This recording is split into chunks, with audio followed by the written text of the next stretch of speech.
শ্রীলঙ্কা মারা ভাষা নবুজির হতে আরা যেড়ে এঙ্গাই সাথে দেখা যায়। কক্সবাজারের মহেশখালী উপকূলের কাছে বঙ্গোপসাগর থেকে শ্রীলঙ্কার 2 জেলেকে উদ্ধার করেছে স্থানীয় জেলেরা। শুক্রবার ইঞ্জিন বিকল হয়ে ভাসতে থাকা একটি ট্রলার থেকে তাদের উদ্ধার করা হয়। ট্রলারটিতে চেপে টানা 36 দিন সাগরে ভেসেছিলেন ওই 2 শ্রীলঙ্কান জেলে। এর মধ্যে 29 দিন কাঁচা মাছ খেয়ে বেঁচেছিলেন বলেও জানান তারা। পুলিশ ও স্থানীয় সূত্রে জানা যায়, 36 দিন আগে 4 জন জেলে একটি ট্রলারে করে শ্রীলঙ্কার উপকূলে মাছ ধরতে যান। বৈরী আবহাওয়ায় ট্রলারের ইঞ্জিন বিকল হয়ে পড়লে ভেসে আন্দামান সাগরের দিকে চলে যান তারা। 3 দিন পর অন্য একটি নৌকার সহায়তায় অন্য 2 জেলে উপকূলে ফিরে যান। তবে নিজেদের ট্রলার হওয়ায় বাবা ছেলে এই ট্রলারটিতেই থেকে যান। দেশ জুড়ে যে কোনো কেনাকাটায় 10,000 টাকার বেশি অফার, তাই পেমেন্ট মানেই বিকাশ।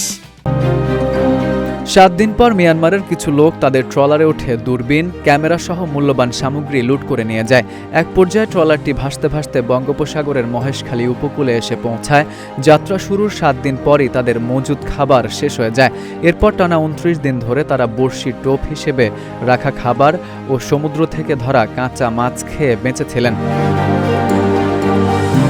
উদ্ধারকারী ট্রলারের মাঝি জিয়াউর রহমান বলেন, গভীর সাগর থেকে মাছ ধরে ফেরার সময় বুধবার রাতে ভাসমান ট্রলারটি দেখতে পান তারা। কাছে গিয়ে দেখেন ট্রলারে 2 জন মানুষ পড়ে আছেন এবং একজনের শারীরিক অবস্থা খুবই খারাপ। এ সময় জিয়াউর রহমানকে দেখতে পেয়ে করজোড়ে বাঁচানোর আকুতি জানান তারা। মানবিক কারণে 2 জনকে নিজেদের ট্রলারে তুলে নেন জিয়া এবং অচল ট্রলারটি রশি দিয়ে বেঁধে মহেশখালীতে নিয়ে আসেন। শ্রীলঙ্কার ডেভিনুয়ারা এলাকার বাসিন্দা SH চামিন্দা ও সাউন্ডা হান্নাদিগি পিয়া ওয়াটিং সম্পর্কে বাবা ছেলে।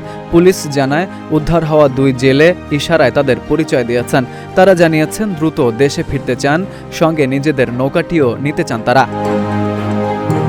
FU Ahmed, Ittefaq news.